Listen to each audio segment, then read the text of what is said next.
viewers, I'm Vienesha, and I'm Bestta. Today we're going to talk about economic growth. Traditionally, economic growth is measured by the term of gross national product and gross domestic product. And in today's session, we're going to talk about gross domestic product. Before we come into our research, first we have to take a look at many literatures.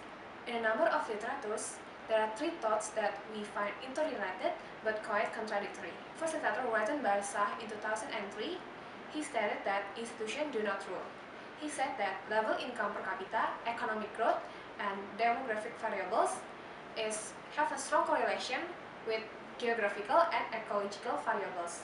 In a second literature, written by Roderick et al. In 2004, he stated that institutions have a positive and significant impact on income, while integration and geography remain insignificant. In a third literature written by Frankel and Romer in 1999, he stated that the nation that increases trade can increase the income too.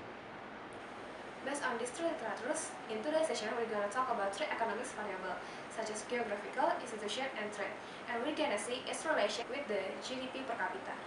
So, in the first part, we will regress between the geographic variables, institution, and trade on GDP per capita.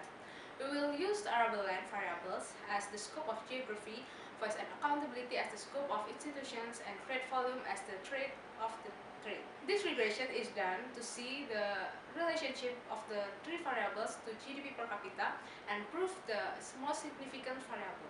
In part 2, we will modify it by adding another variables to the regression in part 1.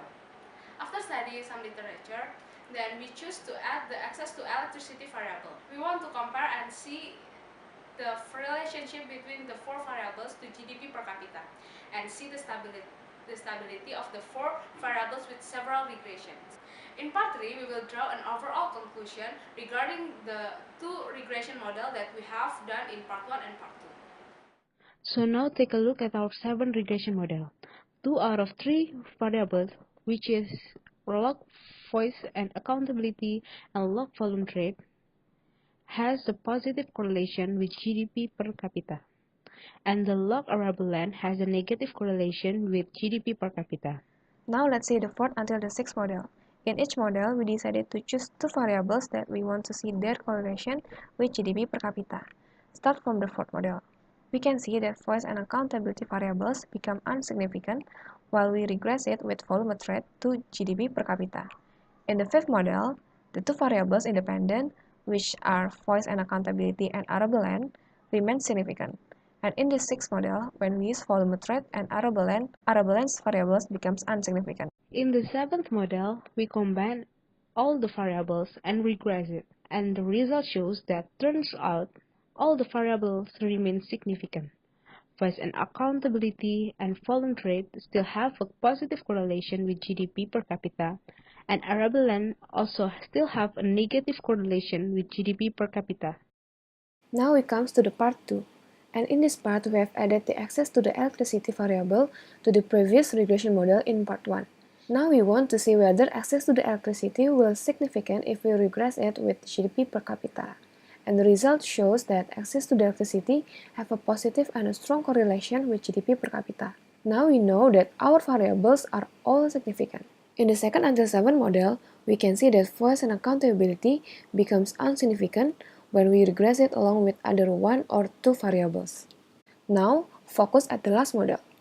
In this model, we regress all variables to GDP per capita, and all the voice and accountability became insignificant in the previous model, but here all the variables remain significant. Now we come to the last part of today's session. From all the research that we have done today, we can conclude that log voice and accountability and volume trade has a positive and strong correlation with GDP per capita, but only arable land that have a negative and strong correlation with GDP per capita. It means when the voice and accountability or volume trade increase, then the economic growth will be increased too. But if arable land increase, it will reduce the GDP per capita. After we input the access to electricity variable to the regression model, this variable has a positive and strong correlation with GDP per capita. From that conclusion, we suggest all nations to increase the access to electricity, because electricity can become a supporting factor in various economic activity. Plus, we recommended you to do the further research regarding this topic. Thank you for watching us. Don't forget to like, comment, and subscribe!